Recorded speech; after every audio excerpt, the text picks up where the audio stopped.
Welcome to a special anniversary edition of Playing Above the Line. I'm Alan, and it's hard to believe it's been a year since we released our very first episode.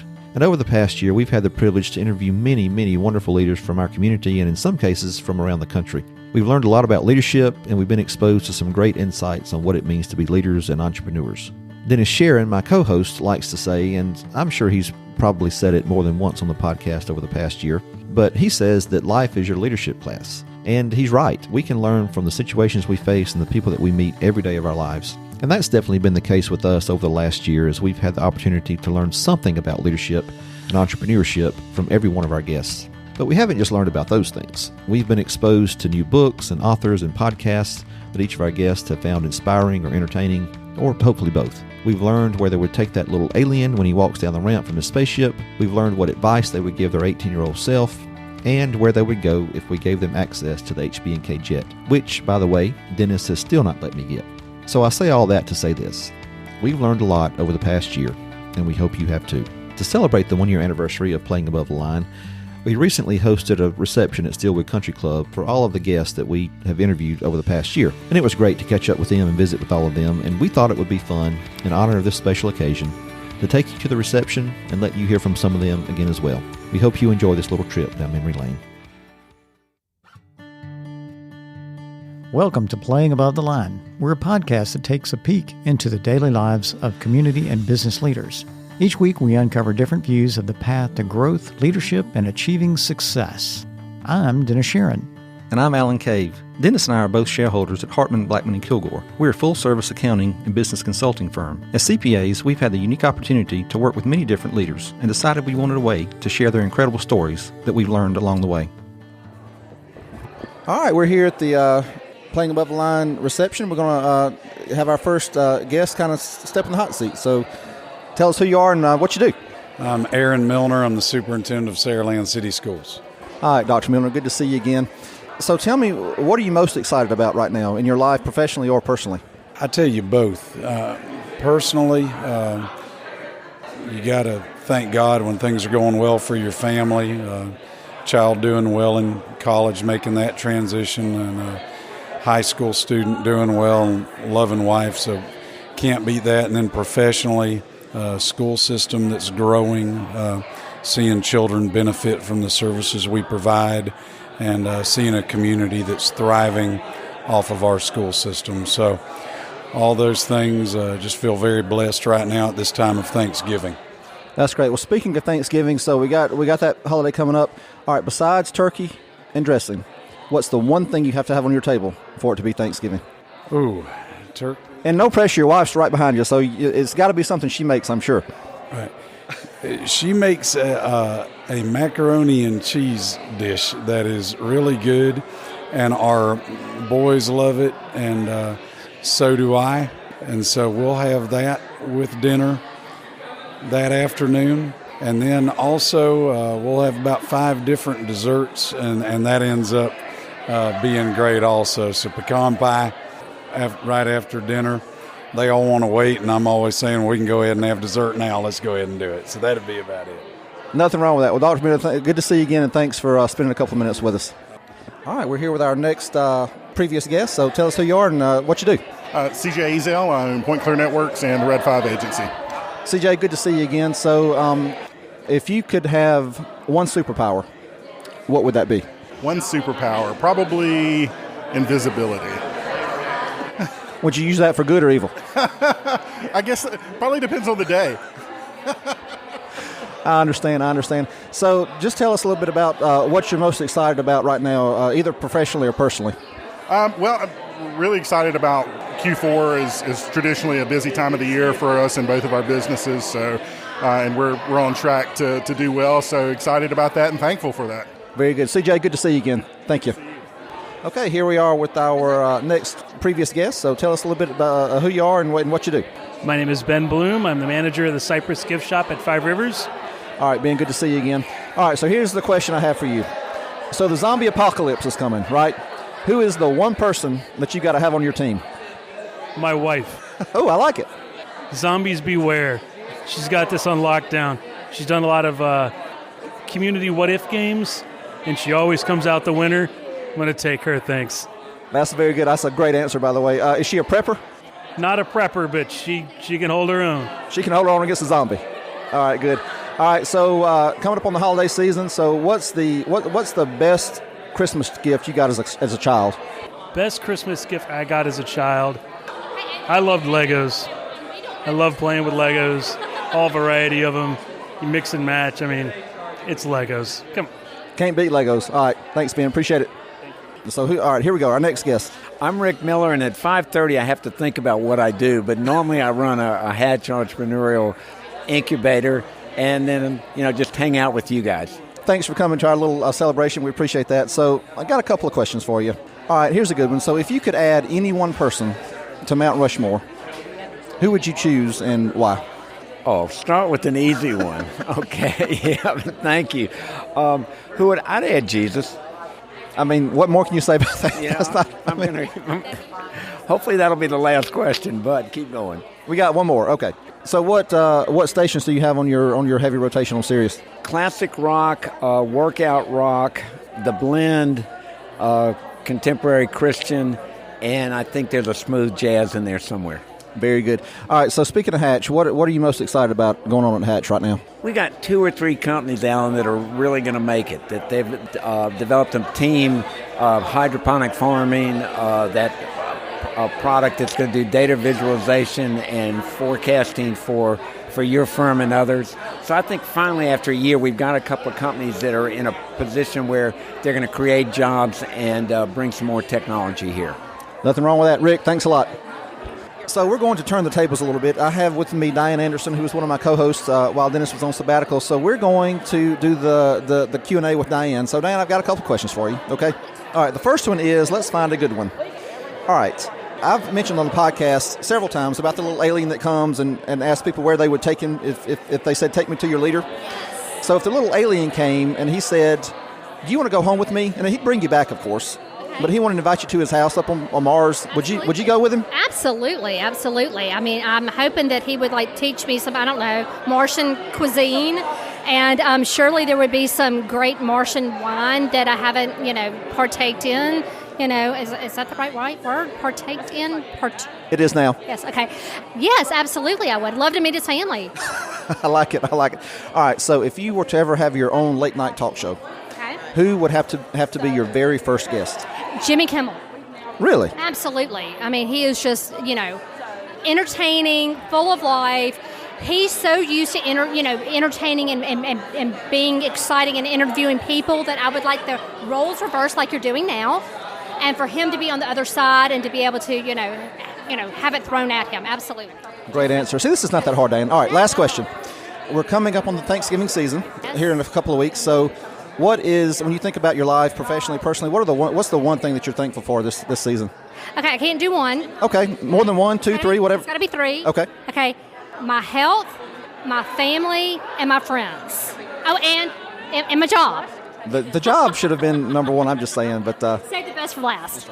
That's excellent, Diane. Thank you so much. Happy Thanksgiving, Alan. You too. Okay, we have our next guest in the hot seat, so tell us who you are and what you do. Hi, I'm Dr. Gia Wiggins. I'm the president of Morale Resource. Dr. Gia Wiggins. Finally. Congratulations. Thank you very much. So let's start with this. This is the Thanksgiving season. So what are you most thankful for in your life right now? Is that a hard question? Yeah, it's a multifaceted question. I'm so very thankful for good friends, healthy family, for growth of my business, of course, and fantastic partnerships like I have with Adviso. And I'm just really grateful for kind of the direction that we're going. And it's really exciting time here as we're closing out the year. That's great. So, all right, a couple of fun questions. So, now, if you could spend the afternoon hanging out with any cartoon character, who would you hang out with? Smurfette. Smurfette, I like it. Okay, so Smurfette has always been my cartoon character of choice. And the reason, for those that don't know anything about Smurfette, she was actually not a real Smurf. She was actually a spell by Gargamel. And so he created her so that she can go into the Smurf village, and then she can go in, she can charm all the Smurfs, and then bring them all back to him. Well, what happens is she went into the Smurf village, and they fell in love with her, and she fell in love with them. And then she became a real live Smurf. So that's who I am in HR, because I have an opportunity to go into different organizations and I'm trying to fix the problems, but I fall in love with the organizations and with the people, and then I turn to a real life Smurf. So Smurf it all day. Gee, that's the best answer I've gotten all night. I've thought about it a lot over the last few years. Thank you so much. Thank you so much for having me. So here with another one of my guest co-hosts, as Dennis was on sabbatical, so I've got Rachel Godwin, and we're going to put Rachel on the hot seat real quick. How are you? I'm good, Alan. How are you today? Excellent. So, first question, if you could have one superpower, what would it be? Ooh, that's a good one. The superpower to take care of everybody in my life that needs taken care of without it stressing me out all the time. That is an absolute, that very appropriate answer for you, so that's a good one. All right. So next one, what's the best Christmas gift that you got as a child? What did Santa Claus bring you one year that you were just like, this is awesome? Let's see. I really liked my Barbie dream house. It was pretty cool. Big Barbie fan when you were growing up? Back in the day. But the house was cool because, you could do other things besides just Barbie. It was a big one, so lots of things could fit in there. So we got good use out of the Barbie dream house. Very good. All right, I'm going to ask you one more. I said two, but I'm going to ask three. So we're coming up on Thanksgiving. Give me one or two things that you're thankful for in your life right now. Well, I am very thankful for my fiance and future stepdaughter that are in my life today, and looking forward to the wedding in January. That's a good one. Thanks for joining us one more time. Thank you, Alan. All right, we've got our next little guest in the hot seat. So remind us who you are and what do you do? I'm Lucy Gaffer, and I'm the Executive Director of the Mobile Arts Council. Good to see you again, Lucy. Okay, so we're coming up on the holiday season. Looking back when Santa came to visit you, what was your favorite Christmas gift that you got as a child? Either the Easy Bake Oven or K'NEX. Like Connect 4, the little thing with the checkers and stuff? It's a building system, like for kids. Kind of hurt your fingers. You had to snap them together, and I made all sorts of things with it. I'd forgotten about that. That's a good one. All right, very good. So, it was less popular than Tinker Toys and Lincoln Logs and Legos. It was kind of the neglected child of the building block type toys, but I absolutely love K'NEX. Got it. All right, good. That's a blast from the past. I'd forgotten about that. Okay, very good answer. All right, so last question, easy one again. So if you were in the middle of a zombie apocalypse, okay, and you had to have one person be on your team, who would you want? I mean, I feel like I'm supposed to give a creative answer here. No, not creative, just honest. That's all we're asking for. I would have my husband Mike. He's my best friend. I mean, if I'm going to go out, whether it's shooting a zombie or myself, I'll do it with him. See, there's nothing wrong with that. I mean, you got to have the husband. All right, I lied. One more question. All right, so Thanksgiving's next week. Give me something you're thankful for. I'm thankful for friendships, for everybody who's out there who is appreciative of you and what you do and just wants to know about what you have going on every day in and out. That's what I'm appreciative for is for friends and for those who keep up with you and what you have going on, make you feel like you're worth something. That's great. Lucy, thanks a lot. Yeah, thank you. All right, this is a first for Playing Above the Line. I've been trying to get Carrie, our producer, to talk on mic for months and months, and it's finally going to happen, I think. So, Carrie Wolf, our producer. Look, we're going to start with an easy question. If you had your very own late night talk show, who would have to be your very first guest of your very first episode? That would be you, Alan. That's a very good answer. I feel like you're patronizing me, but I'll go with that. I like talking to you. Thank you, Carrie. My first. Excellent. Very good. All right, now we're getting somewhere. All right, I like where this is going. All right, so if you had to delete all but 3 apps from your smartphone, which 3 would you keep? I'd have to keep Maps because I can barely get from work to my home. So Maps, texting, my little messenger app, and then the podcast app. Carrie, all excellent answers. You are 2 for 2. All right, third question. All right, so besides turkey and dressing, Thanksgiving's coming up next week, okay? I already know the answer to this. Besides turkey and dressing, what is the one Thanksgiving dish you have to have on your table? I have to have the entire can of canned cranberry. So you're on the canned cranberry camp, not the homemade that takes 3 hours to make camp. Correct, and I need the entire can. And you need the little rings too, right? Yes. Thanksgiving's coming up. Well, I, Carrie, am thankful for you. Thanks for everything that you do for the podcast. You're great. Alan. Thank you, Alan. So, Alan, I have stole the microphone from you, and I'm going to ask you questions now. You're usually the one asking, but now the tables have turned. So, If you had to delete all but 3 apps from your smartphone, which ones would you keep? Oh, good gracious. I feel like that I need to keep the texting app simply because that's how my children communicate, right? So I gotta keep in contact with them. I feel like I should probably keep the Maps app because even though I pride myself on having a good sense of direction, typically I don't go anywhere without putting the address in my maps to be able to get there. And then probably Facebook, I guess, because, I mean, that really is a way that I kind of keep up with some of my friends that I don't get to see all the time, and my kids make fun because they say it's an old person's, social media app, which I'm sure it is. But I do like to kind of look and see what's going on with everybody. So those are the 3. Okay, we will accept those answers. So, if the alien that you've talked about on the podcast over the last year offered to take you home with him and bring you back, of course, would you go? I mean, how can you not agree to go to see the alien's little home, right? I mean, he might have a whole new take on, like, sweet tea. I mean... I seriously doubt it, but okay. You don't think that alien sweet tea is a thing? I don't think so. But, yeah, I think I like to travel, so I'm thinking, New York, Washington, Mars, sounds like fun. Sign me up. We'll miss you, Alan. Last question. If you had your very own late-night talk show, who do you invite as your first guest? Oh, that's a good question. There are a lot of folks, but I'll tell you the person that I mentioned the first time that Dennis and I recorded our very first episode was Ronald Reagan. I've just always been a fan. I think he was a great communicator, great leader, and I was obsessed with him as a child, especially. I was old enough to remember when he got the assassination attempt on his life, and so I watched the news coverage, and he's just always been somebody that's resonated with me. So I would love to have. Now it'd be hard because he's dead, but I mean, if I could bring him back, he would be the first person that I had. Thank you, Alan. All right, we're here with studio owner and editor extraordinary Johnny Gwynn, and we just want to visit with him because he is a big part of making this podcast successful over the last 52 weeks. So, Johnny, we appreciate everything you've done for us. Well, I appreciate your commitment. Most people don't realize how much hard work podcasting is.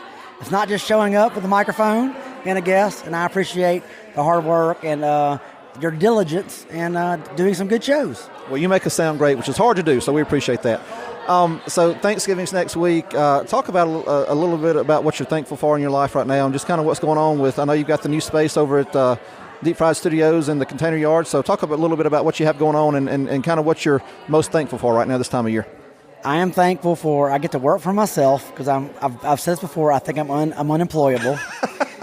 I've been working for myself for 13 years now, but I get to do something I really love, and I get to be around people like you, Dennis, Carrie, the Cheers to Business people, right. And Jason Will, Bradley Flowers, the insurance guys. I got a lot of great people that I'm around that I am grateful that I have a project I get to work on, get to make. I call it art. Podcasting is an art. Yeah, it's infotainment.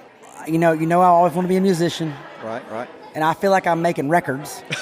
But we're making records with voices. Yeah. But teaching people stuff. Right. And I'm very grateful of what I get to do. And then, like I said, around people who also love to do it too, because look, you're recording this. I didn't ask you to bring this microphone right here. You brought this, making my job easier because you said this would be a great idea. That's one less thing I got to do. It's a great idea. That's what I'm grateful for. People loving the art of podcasting, and we get to make them. Well, Johnny, I mean, we've had a ball. I had no idea it was going to be this much fun. You've taught us a lot, and but like I said, we couldn't do it without you, so we appreciate everything you do for us. Well, again, if you commit, I'm right there with you. I love teamwork, and this show is getting better and better, and I can't wait for 2020. Thank you, Johnny. That was great. Well, Dennis, episode 52, it's been a lot of fun getting here. What do you think? It's been fun hearing people's ideas on leading and engaging and serving others. It has been. And I think on the very first episode, you said, I think, that you thought that there would be a theme or emerging themes as we went through these episodes, because they're all about leadership. And we've had a diverse group of guests and that kind of thing, but the overriding theme of leadership and entrepreneurship has been there. So in your mind, I mean, what is one or two things that you think have been overriding themes as we've talked to our guests over the past year? To me, serving others. And I think Rick Miller actually said it very early on in servant leadership. Leaders are caring for others. And so many of our leaders talked about, in one way or another, they talked about how they're serving others and taking care of those that are in their charge. You're totally right. And the word that kept coming up, and I think I actually said it on most episodes, but in kind of dovetailing with what you said, is relationships. It doesn't matter what kind of organization you're a part of or what you're doing, if you don't have the relationship with those that you're leading and those that you have daily interaction with, then you're not going to really do a whole lot, I don't think. I think that relationship aspect is so important, and we've heard person after person say that, and I think that's been my my biggest takeaway. So I don't know that I've ever asked you this question, maybe the first episode, but over I know that you've got your ideas and theories about leadership, but over the past year, have you picked up anything that's maybe changed that, or maybe it's enhanced kind of what your overarching ideas are on leadership? If I think about it, I believe more than anything else, it's the diversity of views on leadership. There is no one right way to lead. There is no one right way to guide our coach or anything like that. And diversity of leadership is all about you as a person finding what's best for you, how you naturally do things, and carrying out that and believing in that. Don't try to mimic others. Don't try to do things that don't fit you. And so many of the leaders, that's what it was. They would tell a story. I don't know if a lot of them realized it, but they would tell a story that really reflected who they were and how they took action, how they did things. And their leadership style ultimately came down to how they could take care of others, but it was in their own way. That's the fun part, is that we can learn from that. We see others in sharing all of these cool, if you will, philosophies on leading or employee engagement, all come down to the human element. And I was talking to one of our guests when I was out on sabbatical, Suzanne Thornburg, and we got to talking about people. All the planning, all the processes, all the technology do not matter if you don't take care of your people. And in her role now as CEO of Trailways, she truly shared how that has been so important in terms of how she cares for those who work for that organization. And I think that's what I've taken out of most everybody. They really care about taking care of those individuals who contribute to that organization that they're with. Well, that's a great point. And, you said it, I think you're the first person I've heard say it this way, but life is your leadership class. And so I totally buy into that. I bought into it. I think you're exactly right. And I know that the past year I have been privileged to sit with you most weeks to interview these great guests, and I've learned something from every single guest that we had. And I think that that's what I hope for our listeners as well. But it's been fun. It's been a great year. We had a great reception, and it's been one of the best parts of my last year has been able to do this with you. So I appreciate that. And here's to another successful year. Absolutely. I think about one other person I think about the fact that life is a leadership class, and age has no bearing on leadership capability. Because I think of Terrence Deshawn Smith. I said it on the show. His wisdom is beyond his years, and that's true. And if you think about, so it's Alabama Crimson Tide, Allen, but you think about Tua, or you think about Jalen Hurts, 22-year-old young man whose ability to lead others is incredible. And that's the cool part. And that leadership class for them is just going to amplify their capabilities going forward. And that's where the Life as a Leadership class for me came from, is that we have an opportunity every day to learn. It's on us to take advantage of that opportunity. Agreed. Great point. Happy 52. Same here. Well, thanks for listening to our podcast today. To never miss an episode, subscribe to Playing Above the Line at iTunes and anywhere else you get your podcast. And be sure to leave us a rating. We'd love to know what you think about our show. To contact us or to stay connected, follow us on social media at HBKCPAS on Twitter, Instagram, and Facebook. Thanks for listening.